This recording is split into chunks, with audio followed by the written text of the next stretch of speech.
This is Scott with Amateur Homestead. We are going to be looking at what seems to be, I didn't find out until recently, that it's a pretty large problem with GMCs. It has to do with the rear liftgate, the rear glass liftgate. The hinges actually separate from the glass, and from what I've read, it's like $1,000 piece of glass to have it replaced. What I have here is actually one of the hinges.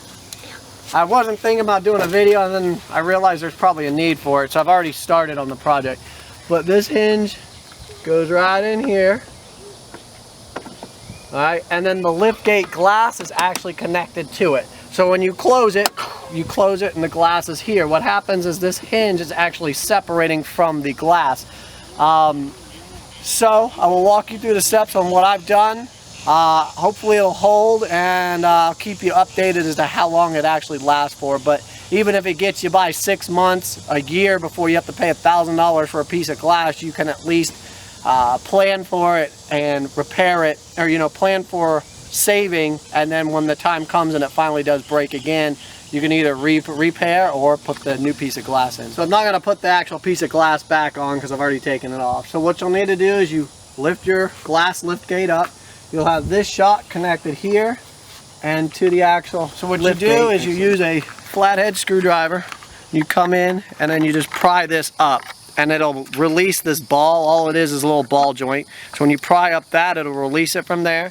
Same exact thing up there. Pry it and it'll pull right off. You do both sides, 1 and 2, like that. Now your lift gate is now going to fall on your head, and it's probably being held by one hinge. You also want to go ahead and unplug. These are your, if you have the rear window defrosters, you just unplug one from each side. They literally just snap out. And then what you'll need to do is you raise your big lift gate, and this is the actual hinge. Both hinges are together,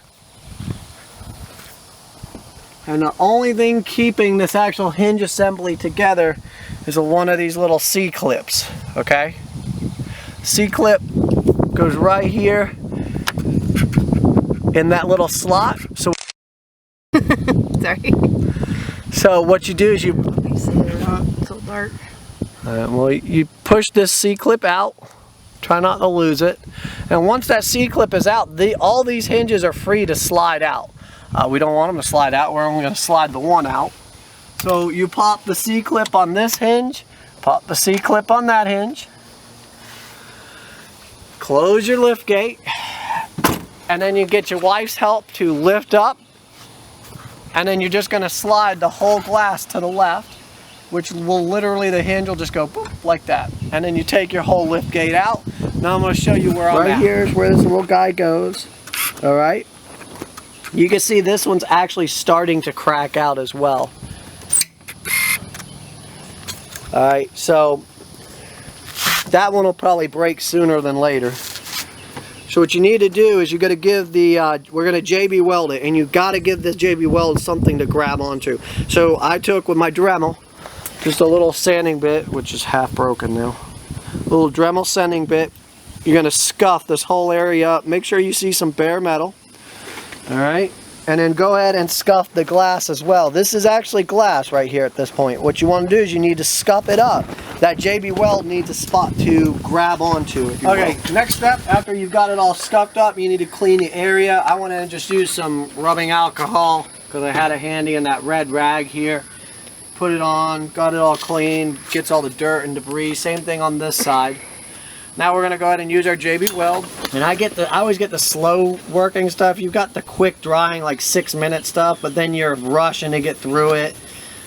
It's better just to take your time. Plus the longer drying, the normal JB weld, not the fast setting, it actually has a big, stronger bond strength. I'm gonna just lather this whole thing up here.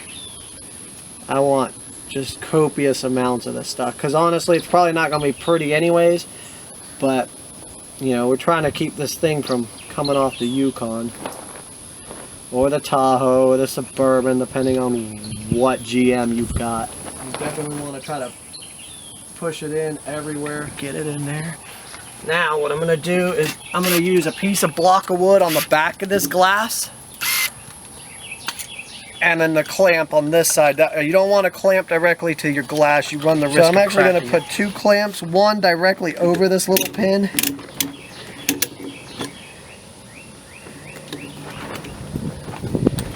Just kind of get it clamped in where you want it.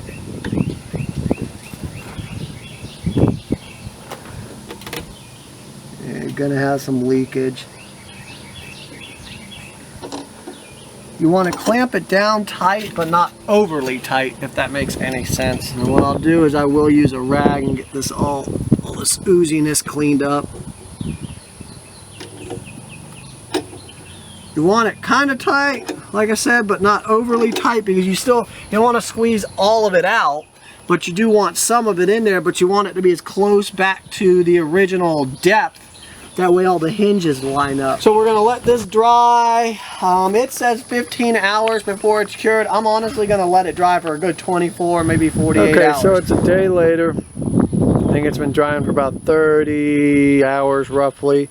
So we're gonna go ahead and take off the clamps and remount it. Okay, and as we can see, it looks like it's on there pretty good. It's not pretty, but hopefully it'll hold up for a little bit. Right here is where I accidentally JB welded the clamp onto the actual hinge. Not so much heavy as it is just kind of big and awkward. So what we got to do is get the hinges all lining up and then slide it onto the actual hinge pin, like I was talking about in the beginning of the video. The little rubbers need to go under your roof.